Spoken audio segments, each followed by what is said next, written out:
कि बिहार के लोगों में जो सामर्थ्य है, बिहार का नाम सुनते ही गरीबी, भूखमरी, बेरोजगारी, लाचारी, यहाँ तक कि बीमारू, ऐसा सारे चीज़ों से जाना जाता है। जब भी हम बिहार की बात करते हैं, आप किसी भी स्टेट में रहते हैं तो बस आप कहते हो कि बिहार का हो तो उसका इमेज यही बनता है। और कहीं भी हो, हम भी अगर बाहर रहते हैं तो अपने ही बिहार को भी कहते हैं कि बस वहाँ गरीबी है, भुखमरी है, लाचारी है, बेरोजगारी है, ऐसी तमाम चीज़ों की बातें करते हैं।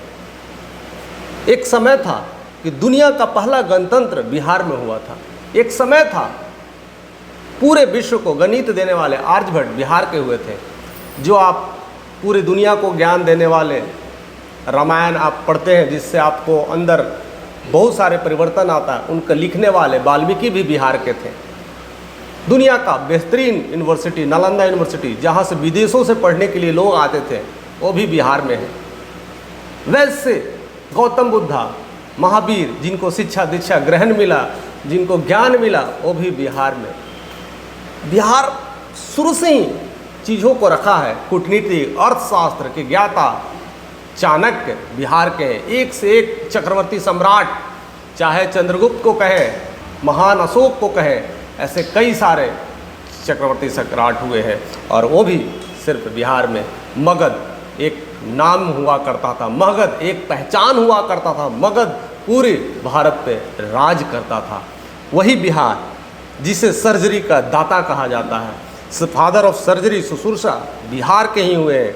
ऐसे अनगिनत नाम हैं, ऐसे अनगिनत चेहरे हैं, ऐसे अनगिनत विभूतियां हैं। भारत रत्न, देश के प्रथम राष्ट्रपति बिहार के हैं। जितना भी तारीफ किया जाए, जितना भी कुछ भी बात किया जाए, वो सब बिहार से ही आते हैं। बिहार में पॉलिटिशियन एक से एक बने हैं, एक से एक नाम है, एक से एक चेहरे हैं, एक से एक पढ़ाई में भी अव्वल, IQ लेवल अव्वल। दुनिया का टॉप एग्जाम, चाहे वो नीट हो या IAS हो, सब में बिहारी का परचम लहराते रहता है। लेकिन मैं ये सब सारी बातें आज नहीं करने वाला। आज मैं कुछ अलग हटके करने वाला हूँ। ये सब आप सुन चुके हैं, ये सब सारा चीज़ें हम गाथा गा करके अपना हम पहचान नहीं बनाने वाले हैं, और नाम नहीं करने वाले कि इसी वजह से हम बिहार हैं, बिहार है, बिहार है। लेकिन इन सब सारे चीज़ों के बावजूद बिहार इतनी पीछे क्यों हो गया, इतना पिछड़ क्यों गया, इतनी सारी ऐसी स्थितियां क्यों आ गई कि बिहार को बिहारी कहने पर भी गर्वान्वित भी नहीं महसूस हो रहा है। बाकी अलग अलग स्टेट को देखो, वो जिस दूसरे स्टेट में भी जाते हैं तो मैं अक्सर देखा है, दिल्ली में जितना तमिल आते हैं तो कहते हैं कि मैं तमिल है, मलयालम तो मैं मलयाली, मैं पंजाबी। बिहारी नहीं कहता मैं बिहारी, मीन्स वो गाली लगता है, वो भद्दा मजाक लगता है। बिहारी मीन्स लगता है कि बिहार में गरीबी, भुखमरी, लाचारी, बेरोजगारी, ये सब सारा चीज़ों को रिप्रेजेंट करता है। तो ऐसा क्या हो गया, हमारी खोई हुई साम्राज्य हमसे कैसे छीन गया, जो हम पूरे भारत में सबसे ज़्यादा जाने जाते थे। यानी बिहार पूरे भारत की एक पहचान हुआ करती थी, ये सब कुछ हमसे छीन गया। अध्यात्म हमसे छीन गया, हमारा राज्य हमसे छीन गया, हमारी शिक्षा हमसे छीन गया, सब कुछ छीन गया। आज हम उसी की चर्चा करेंगे कि ये सब सारे जो साम्राज्य हमसे जो छीन गया है, उसे फिर से कैसे वापस लाया जा सकता है, कैसे बिहार को एक नंबर 1 स्टेट बनाया जा सकता है, कैसे बिहार को बाकी मुल्कों से हम आगे ले जाया जा सकता है, और बाकी राज्यों से हम नंबर 1 राज्य बना सकते हैं। क्योंकि यहाँ मैन पावर की कमी नहीं है, यहाँ टैलेंट की कमी नहीं है, यहाँ लैंड उपजाऊ है। बस एक चीज़ की कमी हो गई थी 2000 में, जब बिहार झारखंड का बंटवारा हुआ था। उससे हमारी आधी संपत्ति, आधा खजाना चीज़ें चल गया था, उसे हम ठीक से नहीं समझे, या हमारी सरकार ढंग से नहीं समझ पाई कि हम बंटवारा कर करके क्या चीज़ खो रहे हैं। बस इतनी सी गलती हो गई थी। लेकिन वो झारखंड आज भी फल फूल रहा है, आगे बढ़ रहा है, और बिहार उसी तरह से पीछे रहा है। लेकिन यहाँ पर लैंड है, उपजाऊ है, सारी चीज़ है। आती है आज़ादी के बाद से बहुत सारे चेंजेस हुए थे, बहुत सारे परिवर्तन हुए। हर कोई स्टेट आगे बढ़ने की जूझ में है और हर कोई बढ़ रहा है, लेकिन बिहार ऐसे पीछे क्यों रह रहा है। तो हम बात करते हैं, जिस तरह से बिहार के हालात हैं उस तरह से यूपी की हालात भी ऐसी थी। झारखंड तो बिहार से ही अलग हुआ, तो आपको पता ही है कि 2000 तक तो बिहार झारखंड का भी स्थिति वैसी ही होगी। उससे पहले जितना भी था वैसी स्थिति रही। एमपी की बात करें तो वैसी स्थिति है, राजस्थान की बात करें तो वैसी स्थिति थी, हरियाणा की बात करें तो वैसी स्थिति थी। लेकिन ये सब सारे स्टेट ने अपने आप को ट्रांसफॉर्म करना शुरू किया, अपने आप को बदलना शुरू किया, और उसमें सबसे बड़ा योगदान होता है आईटी इंडस्ट्रीज़। आईटी इंडस्ट्रीज एक ऐसा इंडस्ट्रीज है जो टेक्नोलॉजी के क्षेत्र में बूम कर रहा है और उसमें बहुत सारे रोज़गार उत्पन्न किए जा रहे हैं। आज यूपी में अगर देखा जाए तो नोएडा सिटी सेंटर एक आईटी हब है, जिससे पूरे राज्यों से लोग आते हैं, चाहे वो साउथ से हो, नॉर्थ से, ईस्ट से, वेस्ट से हो, सब जगह से नोएडा सिटी सेंटर में लोग जॉब आना शुरू करते हैं और पूरी इकोनॉमी में बहुत ज़्यादा इम्पोर्टेंट रोल रखता है नोएडा। नोएडा फिल्म इंडस्ट्रीज़ है, नोएडा तो कहना ही नहीं है, यूपी को चेंज करने में नोएडा का एक बहुत हाथ रहा है। यानी वहाँ आईटी सेक्टर आ गया, यानी वहाँ पर आने से नोएडा के लोगों को काफ़ी रोज़गार मिलना शुरू हुआ, वहाँ के चीज़ें में परिवर्तन आना शुरू हुआ। उसके बाद यूपी में देखा जाए तो राम मंदिर जिस तरह से हुआ है, राम मंदिर से कितने सारे लोग आना शुरू हुआ, कितनी सारी बदलाव आ रहे हैं, कितने सारे ट्रांसफॉर्मेशंस आ रहे हैं। तो क्या लगता है बिहार में अगर ऐसी आईटी इंडस्ट्रीज हो जाए, अगर पटना में ऐसी आईटी इंडस्ट्री को बना दिया जाए तो इतने सारे रोज़गार उत्पन्न होंगे, इतने सारे लोग होंगे। और देखा भी तो जाए, बिहार से इतने सारे लोग या तो नोएडा में जा रहे हैं, या तो दिल्ली में जा रहे हैं, या तो बेंगलोर जा रहे हैं, या साउथ के अलग अलग कोने में जा रहे हैं, सिर्फ और सिर्फ आईटी में काम करने के लिए, क्योंकि वहाँ आईटी का बिहार में कुछ भी नामो निशान नहीं है। अगर पटना को आईटी हब बनाया जाए तो वाकई में इतनी सारे ट्रांसफॉर्मेशंस आएंगे, इतने सारे चेंजेज आएंगे।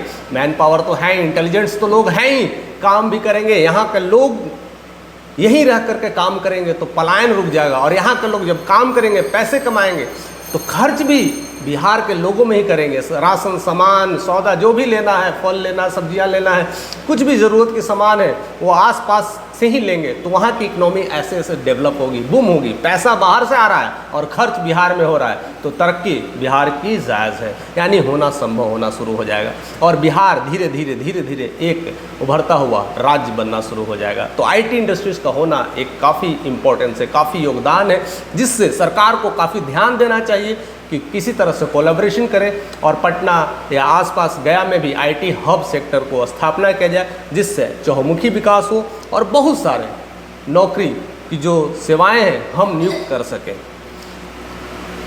दूसरी सबसे इम्पॉर्टेंट बात है फिल्म इंडस्ट्रीज को लेकर करके।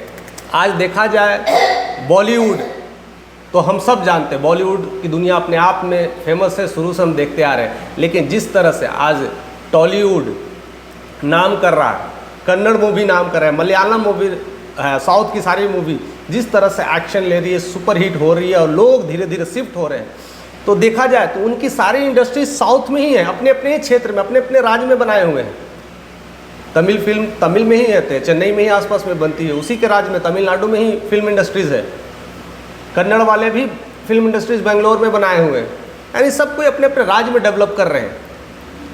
लेकिन बिहार की अपनी फिल्म इंडस्ट्रीज क्या है अगर देखा जाए तो भोजपुरी फिल्म इंडस्ट्रीज है, जिसमें बहुत सारे ऐसे ऐसे एक्टर हैं जो बहुत अच्छे काम कर रहे हैं, चाहे वो खेसारी लाल हो, चाहे वो पवन सिंह हो, ऐसे कई सारे जो स्टार हैं वो खास कर करके बहुत सारे नाम कमा रहे हैं, बहुत सारे चेहरे उनके बन रहे हैं, लोगों में हिट हो रहे हैं। लेकिन फिल्म इंडस्ट्रीज़ के नाम पे कहाँ है? कुछ भी नहीं है। या तो हम शूटिंग करते हैं बॉम्बे में, नहीं तो फिर चले जाते हैं यूपी में, तो वहाँ जहाँ जाएंगे तो रोज़गार तो वहीं उत्पन्न होगा ना। क्या फिल्म इंडस्ट्री में काम करने के लिए लोग नहीं चाहिए क्या? वहाँ पर गिलास उठाने के लिए, या वहाँ लोगों की सेवा करने के लिए, या वहाँ पर आईटी में काम करने के लिए, या टेक्नोलॉजी में काम करने, या कैमरामैन चाहिए, एडिटिंग चाहिए, सॉफ्टवेयर चाहिए, हर जगह तो काम ही काम है। फिल्म इंडस्ट्रीज अपने आप में बड़ी इंडस्ट्रीज है। तो अगर इंडस्ट्रीज़ ही बॉम्बे में शिफ्ट हो गई हो, इंडस्ट्रीज़ ही नोएडा में शिफ्ट हो गई हो, तो बिहार के लोग फिर तो वहीं जाके काम करना शुरू कर देंगे। तो क्या नहीं लगता है बिहार में भी भोजपुरी इंडस्ट्री में फिल्म सिटी होना चाहिए? अब कहीं भी कर सकते हो आप, जगह लोकेशन देख लो, सरकार आप हो, सोच आपकी है, बस हम आप तथ्य रख सकते हैं कि ऐसी चीज़ें होगी तो बिहार का लेवल धीरे धीरे राइज अप करना शुरू होगा और धीरे धीरे बढ़ना शुरू होगा। फिर बिहारी को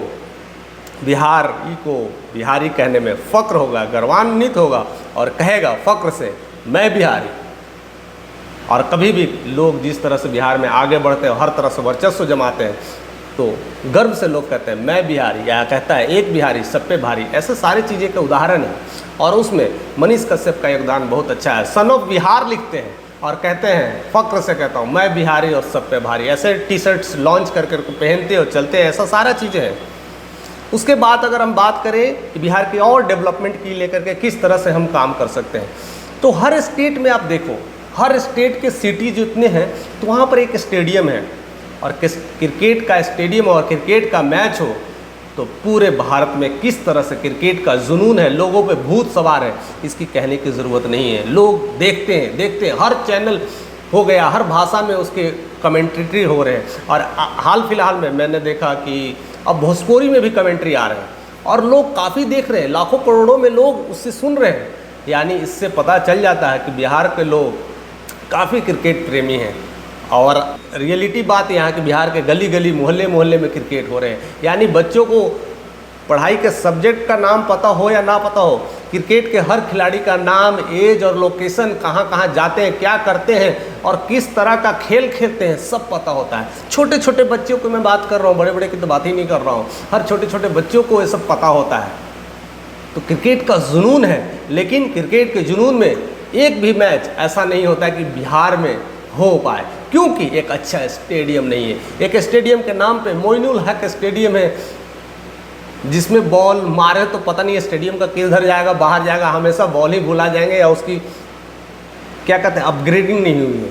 तो एक अच्छे स्टेडियम की ज़रूरत है, जिससे यहाँ पर अगर मैच हो, अगर इंटरनेशनल मैच अगर खेला दे तो यहाँ की इकनॉमी दिनों दिन राइज करना शुरू हो जाएगी, बहुत तेज़ी से विकास करेंगे। इसका सबसे ज़्यादा उदाहरण 2025 में चैंपियंस ट्रॉफी का एग्जाम्पल है, जो पाकिस्तान में होस्ट करने वाला है। उसको होस्टिंग को लेकर के कितना जद्दोजहद मेहनत चल रही है, जितना जद्दोजहद दिन रात एक करने में लगे हुए कि हमारा होस्ट जो है पाकिस्तान में पूरी तरह से हो, जिससे हमारी इकनॉमी सुधर जाए। तो पूरा एक देश अपनी इकनॉमी सुधारने में लगा है, तो बिहार क्यों पीछे पड़ा है? क्या है? स्टेडियम की कमी की वजह से ना। तो सरकार को इस पे ध्यान देना चाहिए। जिधर भी लगे कि जिस डिस्ट्रिक्ट में स्टेडियम की पहुंच बना सकते हैं बनाइए और वहाँ पर कारगर करिए। चाहे लगता है कि हमारा वहाँ पर एरोप्लेन की सुविधा है, एयरपोर्ट की सुविधा है, आसपास में एक स्टेडियम की व्यवस्था करनी चाहिए, या आप पटना में कर सकते हो आसपास के इलाके में, जिससे हम ट्रांसपोर्टेशन के थ्रू अपने युवा खिलाड़ियों को वहाँ तक पहुँचाया जा सके। और या तो आप गया कर सकते हो।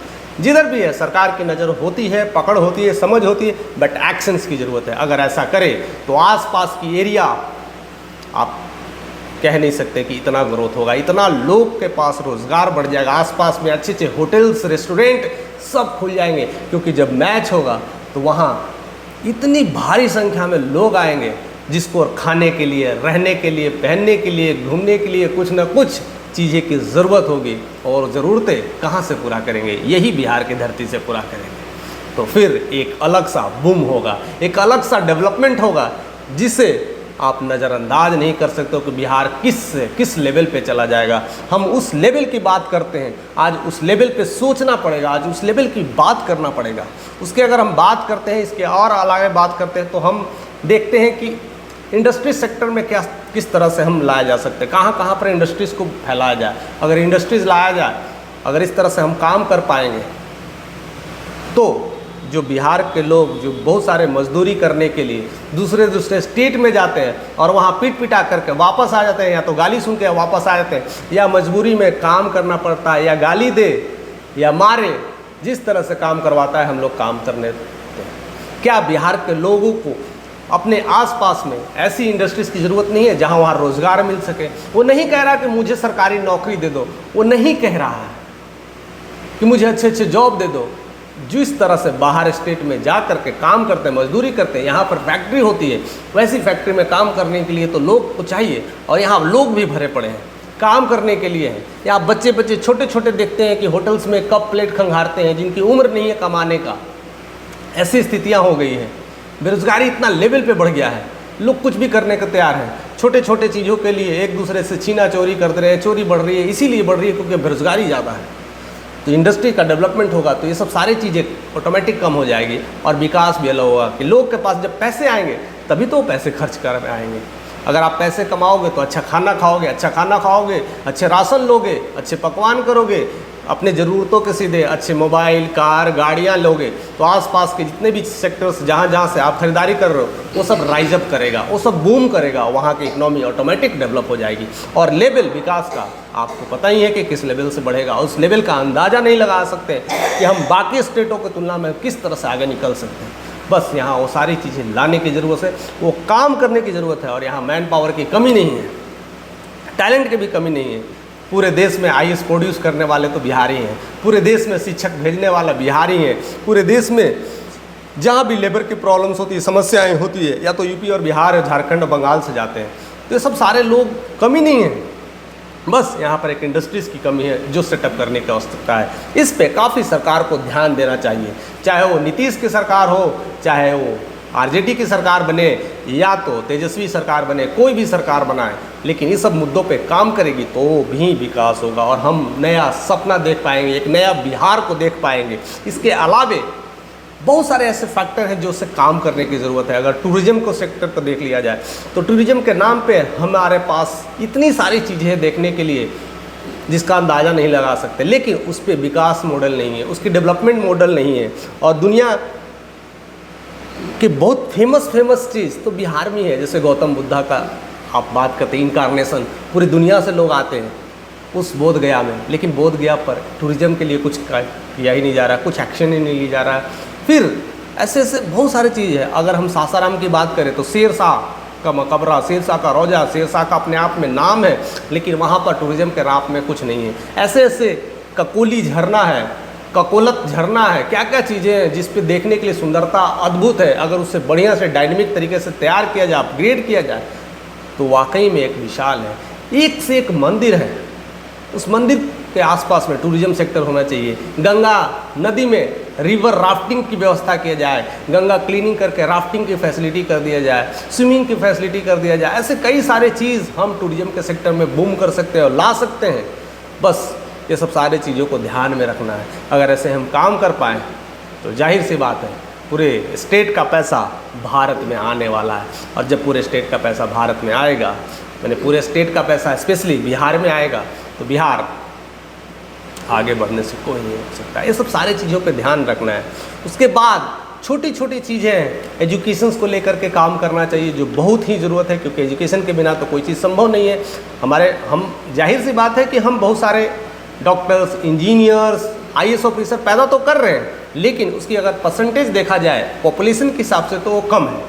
तो उसे भी काम करने की ज़रूरत है, वो भी बहुत इम्पोर्टेंट रखता है, उसमें काम करना है चाहिए। दूसरा, अगर मेडिकल फैसिलिटी की बात करें तो मेडिकल फैसिलिटी केवल शहरों में है, हॉस्पिटल केवल शहरों में, वो ग्रामीण क्षेत्रों में नहीं आ पा रही है। इसका सबसे बड़ा कारण है लैंड लॉ।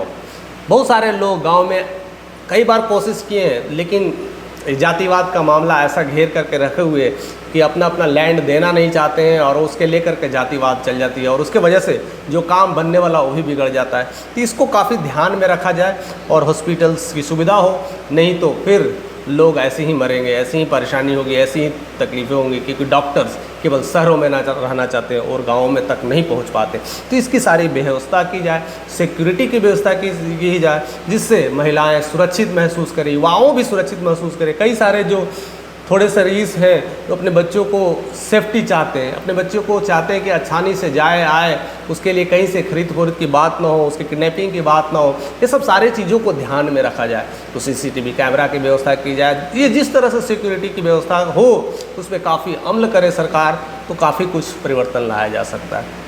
और एक और बहुत इंटरेस्टिंग सेक्टर है जो खास करके मैं बात करने वाला हूँ और मैंने इसको काफ़ी करीब से देखा है, वो है एंटरप्रेन्योरशिप। एंटरप्रेन्योरशिप का मतलब होता है सरकार पैसे देती है, बहुत सारे लोगों को फॉर्म फिलअप किया जाता है, रोजगार के नाम पे पैसे देते हैं, और पैसे का रकम है 1 लाख से लेकर 10 लाख तक पैसे देती है सरकार। या तो आप मछली पालन कर सकते हैं, या पशु पालन कर सकते हैं, या छोटे छोटे उद्योग धंधा लगा सकते हैं। उसकी खास करके ट्रेनिंग भी दी जाती है और उसे पैसे दी जाती है, और वो भी 50% सब्सिडी भी दी जाती है। अगर आपको 10 लाख मिला तो 10 लाख में से 5 लाख सरकार आपसे मांगेगी भी नहीं, 5 लाख आप धीरे धीरे करके चुकाइए, वो भी जोर ज़बरदस्ती नहीं कि जल्दी चुकाइए। तो इतनी सारी सुविधाएं दे रही है, लेकिन इस सुविधाओं के बीच इतना लूप होल बना हुआ है ना कि वो सुविधाएं डायरेक्टली नहीं पहुंच पा रही है। एंटरप्रेन्योरशिप के पास वो सुविधाएं, अगर मुझे लोन चाहिए मुझे कोई फैक्ट्री लाना है, छोटा उद्योग धंधा करना है, तो पैसे आते आते साल लग जाते हैं। और साल भर में जो मेरा सोच था मैं यहाँ पर एक उद्योग लगाऊंगा और काम करूँगा, वो मेरा माइंडसेट भी बिल्कुल चेंज हो जाता है। मैं जिस काम के लिए था वो पता ही नहीं तब करना क्या है। ऐसे कई सारे दोस्तों का एग्जाम्पल मिलता है, कई सारे लोग हैं जो उद्योग धंधा शुरू करना चाहते हैं, इवन सोचा है, सपने देखें, उनके सपने साल भर पैसे नहीं आने से सपने मर जाते हैं। और जिस उद्योग धंधा के बारे में सोचते हैं वो कुछ और सोच लेते हैं और उधर काम करने चले जाते हैं या नौकरी करने जाने जाते हैं, क्योंकि पेट ऐसा चीज़ है, पापी चीज़ है, ये शांत नहीं रहता है, उसको कुछ ना कुछ चाहिए और उसके लिए पैसे की ज़रूरत पड़ती है और उसके लिए फिर काम करना पड़ता है, तो उसके सपने मर जाते हैं। तो इसमें क्लियरिटी चाहिए और फास्ट डिलीवरी सिस्टम चाहिए और ट्रांसपेरेंट चाहिए। इसके लेकर के घूसखोरी और बहुत सारे जो चलता है अंडर टेबल पैसे चलता है, ये सब सारी चीज़ों को रोके और सरकार एंटरप्रेन्योरशिप पे डायरेक्टली पैसे इन्वेस्ट करे और उसे दे और ट्रांसपेरेंट रखे और देखे कि क्या क्या डेवलपमेंट हो सकता है।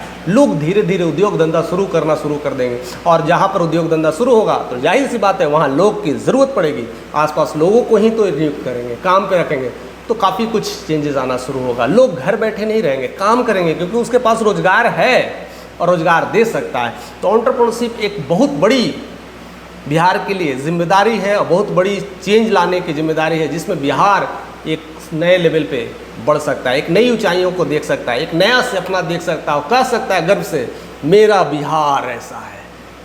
आइए कभी बिहार में सपनों का बिहार आप दिखा सकते हैं और बता सकते हैं। अगर ऐसे सरकार अगर काम करे, अगर इस तरह से ध्यान दे, तो दुनिया में कुछ भी मुमकिन नहीं है।